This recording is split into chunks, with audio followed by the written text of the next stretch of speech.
কান্নায় ভেঙে পড়লেন মহিলা। চাকরি চলে যাওয়ার খবর পেয়ে কান্নায় ভেঙে পড়েছেন ভেরোনিকা টুডু। 2016 সালে পরীক্ষা দিয়েছিলেন গ্রুপ ডি পদে। 2018 সালে চাকরিও পেয়েছেন ICDS এ। দীর্ঘ 15 বছর চাকরিও করেছেন।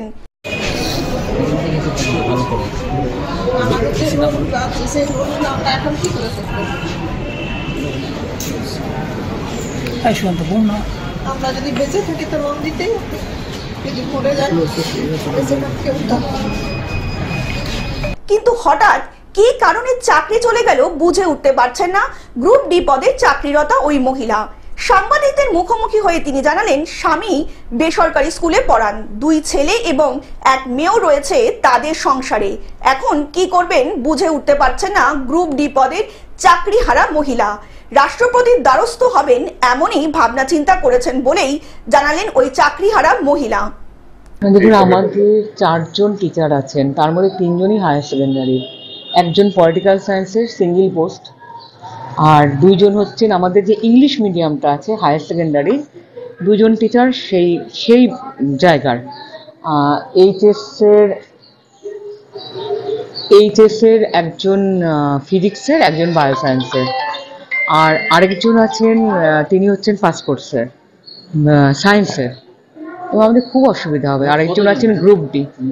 4 জন টিচার আছেন আর একজন গ্রুপ ডি, 5 জন। ওরা কেউ 17, কেউ 18, এরকম। 16 সালের প্যানেলে 16 সালের প্যানেলে কত টিচার আছে? টোটাল 40 জন। এই রায়টা কিভাবে দেখছেন? এই রায়টা মনে হয় একটু ভাবতে হতো, মানে হঠাৎ করে এরকম একটা রায়, মানে এনারাও আশা করেননি যে হঠাৎ করে এরকম একটা রায় হবে। মানে আমাদের সবারই ভীষণই খারাপ লাগছে, মানে খুব খারাপ লাগছে। কোর্ট নির্দেশ দিয়েছে তাদেরকে বেতনও ফেরত দিতে হবে। তাই কি দিয়েছে এটা কিন্তু মানে ঠিক বলতে পারবো না। অযোগ্য চিহ্নিত হয়েছে। হ্যাঁ, কারণ কোর্টের রায় তো ওরকম ভাবে শুনিনি আমরা, বা দেখিনি, মানে পেপারসটা দেখিনি, হার্ড কপি।